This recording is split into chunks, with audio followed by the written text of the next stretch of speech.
មុទ្រមិនមែនគ្រាន់តែជាផ្ទៃទឹកដ៏ធំល្វឹងល្វើយដែលគ្មានវិញ្ញាណនោះទេសម្រាប់អ្នកនេសាទសមុទ្រគឺជាជីវិតគឺជាឆ្នាំងបាយប៉ុន្តែនាពេលបច្ចុប្បន្នសម្រស់ដ៏ស្រស់ត្រកាលនេះស្ទើរតែប្រែក្លាយជាវាលរហោស្ថានដោយសារតែមហិច្ឆតារបស់មនុស្ស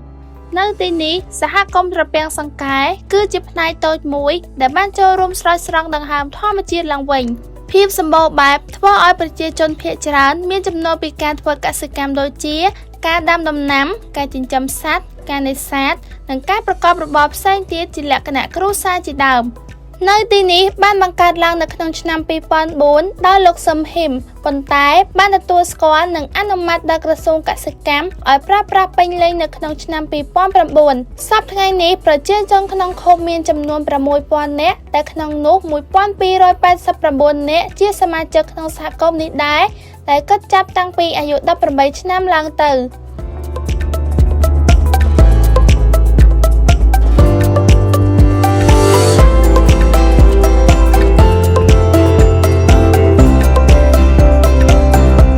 ខ្ញុំឈ្មោះសំហ៊ីមជាប្រធានសហគមន៍នេសាទទេសចរត្រពាំងសង្កែពីនៅលោកគឺនៅភូមិត្រពាំងសង្កែឃុំត្រពាំងសង្កែស្រុកទឹកជោគសម្រាប់សហគមន៍នេះគឺយើងផ្ដួលផ្ដើមតាំងពីចុងឆ្នាំ2005ប៉ុន្តែ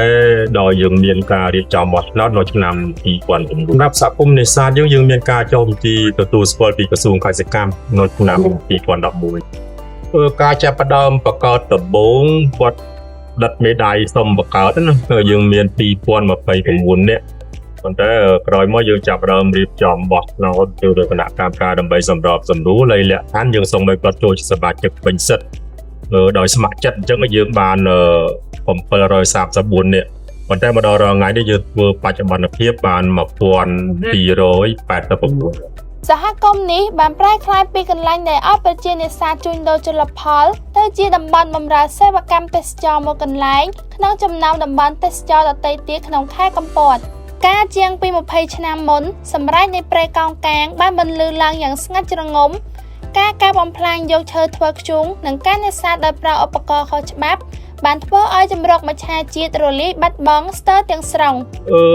និយាយទៅនឹងការបន្តតាប់នេះយើងមានការជ្រោមជ្រែងពីអាជ្ញាធរដែរហើយក៏មានការគ្រប់គ្រងពីអង្គការចំណុចទាក់ទងនឹងការរៀបចំប្រព័ន្ធសហគមន៍នេះបើនិយាយរឿងពិបាកយើងពិបាកច្រើនហើយខ្ញុំគាត់នៅលើករឿងតូចទាក់ទងនឹងបញ្ហាប្រឈមរបស់យើងទី1ទាក់ទងនឹងបាត់ល្មើសនេសាទនៅតាមនេះណាដូចជាកម្មដំណើរសាធារណៈហើយមួយទៀតដោយសារសហគមន៍យើងមកដល់ថ្ងៃនេះយើងអត់មានអង្គការគ្រប់គ្រងទេសម្រាប់អង្គការគាត់បញ្ចប់គម្រោងតាំងពីឆ្នាំ2015ហើយសហគមន៍យើងដើរដោយខ្លួនឯង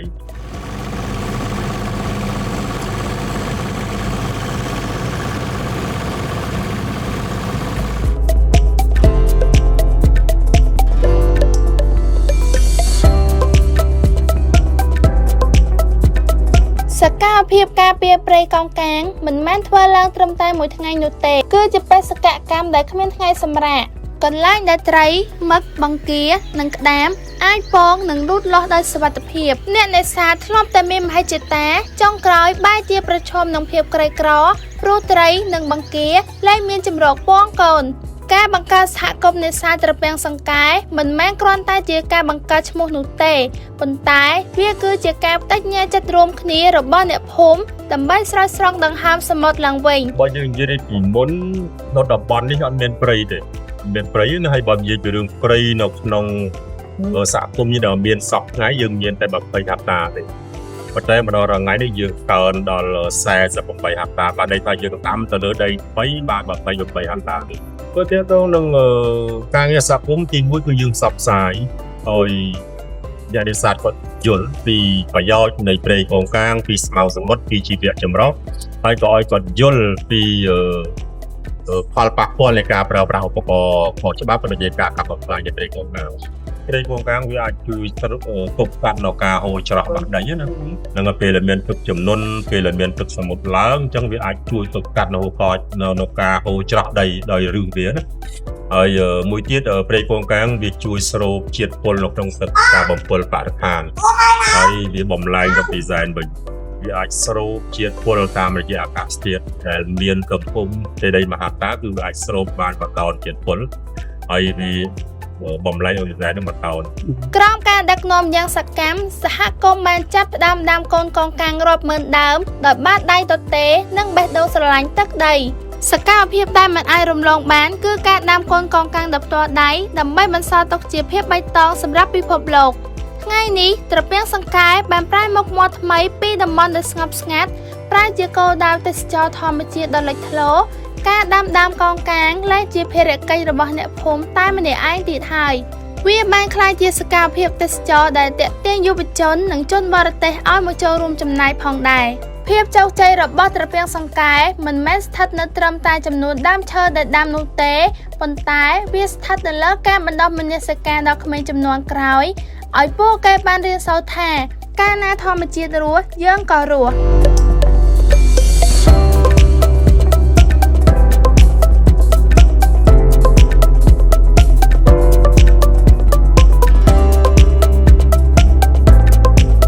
តើតើក្នុងប្រជាពលរដ្ឋនៅក្នុងតំបន់នេះគឺគាត់ពេញចិត្តនឹងការចូលរួមរហូតដល់យើងមានសមាជិក 1000 នាក់ជាងហើយមូលហេតុដែលគាត់ពេញចិត្តគោលបំណងដែលយើងធ្វើនេះមិនមែនសម្រាប់បម្រើផលប្រយោជន៍បុគ្គលណាមួយទេ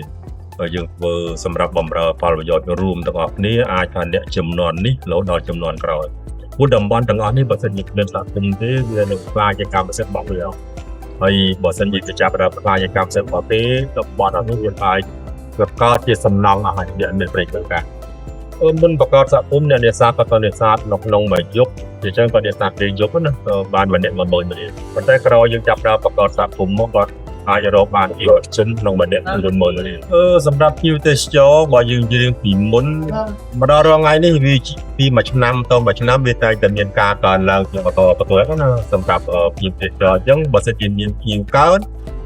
ចំណូលក៏កើនដែរហើយចំនួនពីហោមួយពីជារឿងជាក់ស្ដែងពីមុនយើងអត់មានចំណតរថយន្តទេយើងមានចំណតនៅក្នុងស្រែបឹងហើយតំបន់យើងជាប់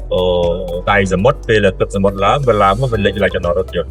អញ្ចឹងជាទូទៅភ្ញៀវក៏ហ៊ានសម្រាកយកពួកផ្សេងទីទៅក៏ឡើងមកទឹកលេចកង់ឡានឲ្យមានទឹកប្រៃដូចហើយមកដល់រងថ្ងៃនេះយើងបានទទួលបដូរមួយយ៉ាងធំពីហើយដល់មកបាក់ខ្សែកណ្ដាលយើងមានផ្លូវពីកង់ចូលយើងមានចំណតរថយន្តអញ្ចឹងបើយើងនិយាយពីមុន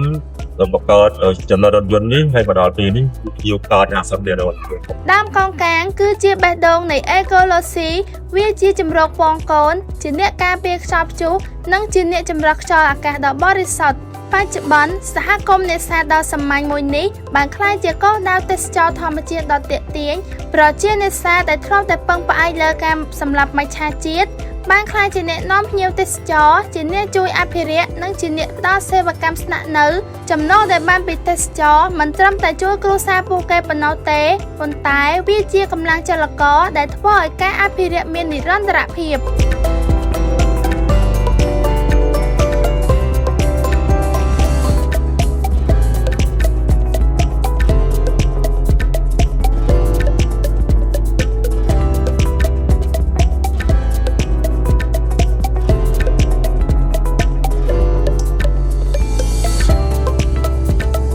រាល់ថ្ងៃនេះយើងមានការគាំទ្រ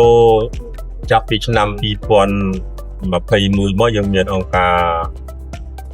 WA ហើយយើងមានអង្គការ CWCC ហើយយើងមានអង្គការគេដាក់ចុងហើយមួយទៀតគឺយើងមានអង្គការ Hyper ប៉ុន្តែអង្គការ Hyper គាត់បានបញ្ចប់គម្រោងនៅឆ្នាំ2020ពីចុងក្រោយក៏ខ្ញុំសូមសំណូមពរទៅដល់ភ្ញៀវជាតិនិងអន្តរជាតិខ្ញុំក៏ចង់បញ្ជាក់ថាអ្វីដែលខ្ញុំធ្វើនេះខ្ញុំស្ម័គ្រចិត្តទេនឹងឲ្យយើងអត់មានប្រាក់ខែទេអ្វីដែលយើងចំណាយពេលរយៈពេល20ឆ្នាំនេះគឺសម្រាប់មនុស្សទូទៅក៏ដូចជាការថែរក្សាមុខរបរជាប្រពៃណីអ្នកនេសាទក៏ដូចជាការការពារដីនៅការទន្ទ្រានពីអ្នកផលិតមួយចំនួននៅពេលកម្មសិទ្ធិអញ្ចឹងអ្វីដែលខ្ញុំកំណត់ខ្ញុំសូមឲ្យភ្ញៀវជាតិនិងអន្តរជាតិនៅបន្តគាំទ្រសហគមន៍ទៅទាំងតកាយើងនេះហើយក៏តែងតែមកកំសាន្តជាបន្តមក